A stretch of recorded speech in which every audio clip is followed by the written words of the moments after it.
So it's got to be in the tooth directly above the top, through the delta ring,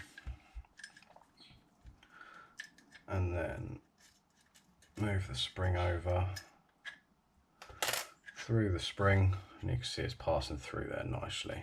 Okay, so from this angle, through the tooth, between the two squares, through the delta ring, through the spring, and it's going to come through the other side. Now it does go into that little hole there.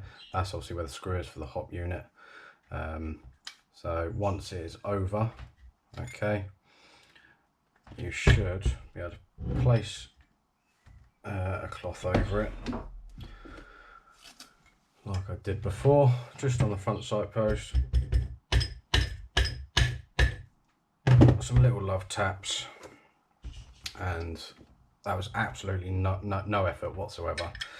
And then if you want to check to see if it's in far enough and it's aligned far enough, look at your front sight posts. You're going to have the two holes here where you pulled the pins out. If you can see through and through, you're clear, it's in far enough, you are lined up with the grooves in the outer barrel. Okay, so for the purpose of this, looking at it myself, it needs to come forward a tiny bit. So I'm just using my finger here and just pulling it forward a little bit.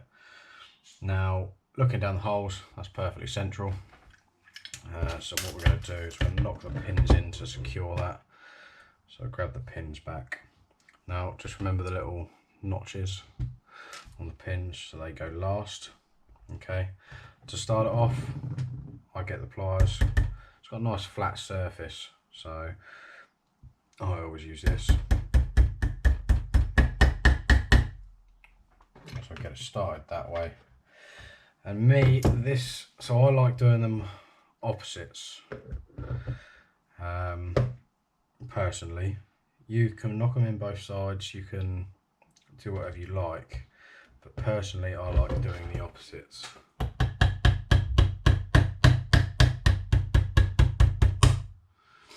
Right, so just make sure I'm not getting that delta ring.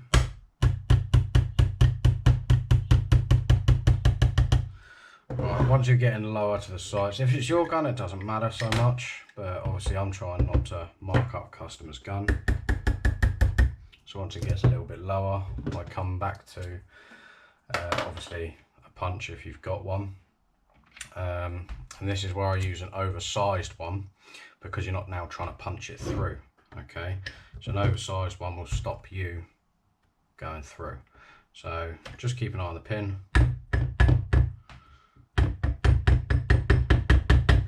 Some gentle taps, it's nearly flush.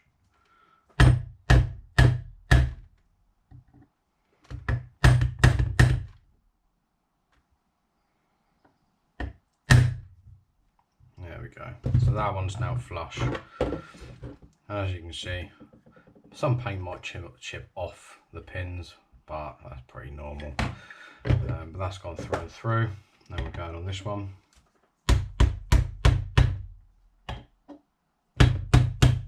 Always check after a couple of taps. Don't want to keep hammering something you've potentially broken.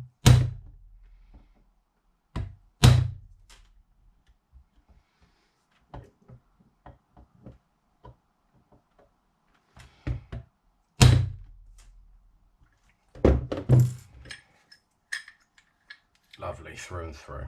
So now what we're going to do is we're going to get that tiny little grub screw. Don't forget that that's got to go back in.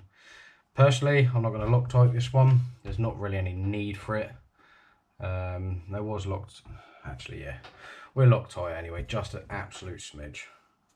Always got to be safe. You don't really need to though. Just literally a tiny little drop. Okay, and we're going to drop this back in. Remember, go left first. Listen to the click for it to seat into the threads properly, and then once you start screwing in, you're not going to cross thread anything in case you ever have to obviously take this off again. You're not going to come across that issue. So this is where it's getting tight. So once it's in its tight bite point, just another sort of little quarter of a turn, that's plenty. You're not trying to absolutely ram this thing on to the point it's never going to come off. All right, and then what we're going to do, screw the front sight on. We definitely don't need thread lock on this, for obvious reasons. So we will tighten that up, and then what we're going to do is we're going to get handguards. Okay, we'll start with the top one first. Top one goes on. Where's the bottom one? Here's the bottom one. So don't forget you've got the screw that is going to screw in. Screws into this little compartment here, which clips over the gas block. So I always say in like an aeroplane. So you're landing an aeroplane. So no, wait, hold on, aeroplane. Airplanes come back first, actually. So technically, it'd be the other way. Well, let's just pretend the airplane's crashing. It doesn't matter. So we're going to go in. Don't forget this metal tab at the front as well. That metal tab has got to come under. All right, so make sure when you put it in, it comes under just like so.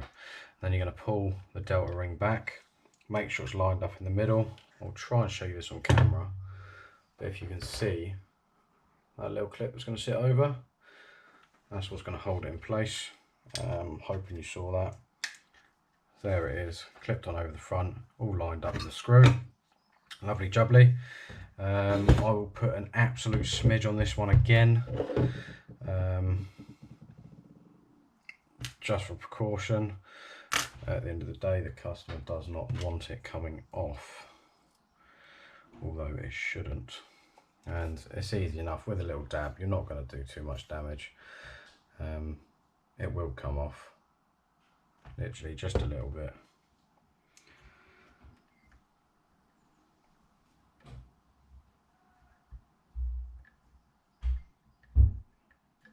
Okay, so it's just got to its little bite. Again, you're not going to break any bolts with that little bit of Loctite, so that's where it's just bitten, so we can seal it, just bites there. And then you're going to want to do roughly about a quarter. So that's probably just over a quarter.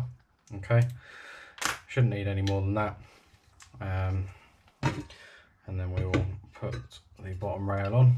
Okay, if you don't know which way it goes, it does have a forward symbol on there as well, to help people like me that don't know what they're doing. Obviously I don't know what I'm doing, so the fact that that's on there is just, I am grateful for, and we can only thank Tokyo Marui for that.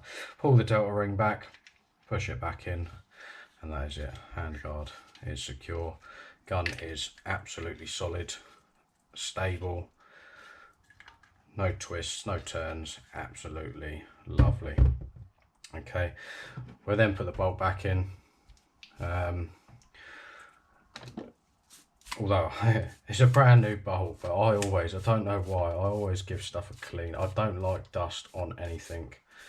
And what did that do? That didn't hurt the gun, let's be honest. Okay, so it's absolutely mint condition. Like I said, it's for a customer, brand new anyway. So what we will do is we'll chuck a little bit of oil down it. I don't personally like running them dry. This has got nothing on it. So what we're going to do is we're going to pull the nozzle all the way forward, pinch it at the top. Obviously you've got the piston in the back here. I use the Abbey gun and rifle oil. We're just going to drop it into these little reservoirs here. Okay, that is more than enough. And then we're going to just gently lower it down. What you want to do is let it sit up like that so it is soaking into the bottom. And if you want, you can plunge it a little bit to get it moving. Alright, but that just keeps the piston in the back nice and lubricated, keeps this moving freely, and keeps the maintenance up. But just make sure you always maintain your gas blowbacks. That is one major thing you need to do. The more you maintain them, the more they look after you. Okay, so now what we're going to do is we'll put this back into the upper receiver, get this down on the runners,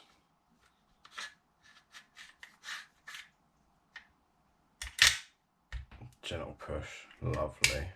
before the video ends, I am going to show you the hop seal on it and what the Pink Flamingo does. Now, like I said, they're fantastic bits of kit, and some people actually don't know this, but the nozzle is meant to stick into the hop unit. So that's actually an interesting fact. So if we pull it like this, right, so if we pull the charging handle back, you're going to see this nozzle is not going to move. It's going to stay stuck in the hop unit, right? So if we pull it back, we can see the nozzle's stuck, right? It's just stuck in the hop unit until we get right to the back and it snaps back. Now that is a good air seal.